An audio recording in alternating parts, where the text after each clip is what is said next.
اعوذ باللہ من الشیطان الرجیم، پناہ مانگتا ہوں میں اللہ کی شیطان مردود سے۔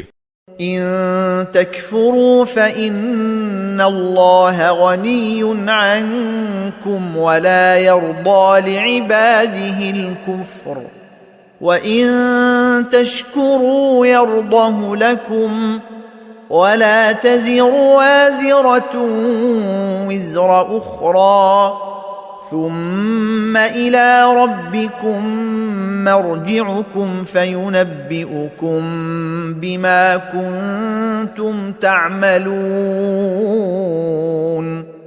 انہ علیم بذات الصدور۔ اگر تم کفر اختیار کرو گے تو یقین رکھو کہ اللہ تم سے بے نیاز ہے اور وہ اپنے بندوں کے لیے کفر پسند نہیں کرتا، اور اگر تم شکر کرو گے تو وہ اسے تمہارے لیے پسند کرے گا، اور کوئی بوجھ اٹھانے والا کسی دوسرے کا بوجھ نہیں اٹھائے گا۔ پھر تم سب کو اپنے پروردگار ہی کے پاس لوٹ کر جانا ہے، اس وقت وہ تمہیں بتائے گا کہ تم کیا کچھ کیا کرتے تھے۔ یقیناً وہ دلوں کی باتیں بھی خوب جانتا ہے۔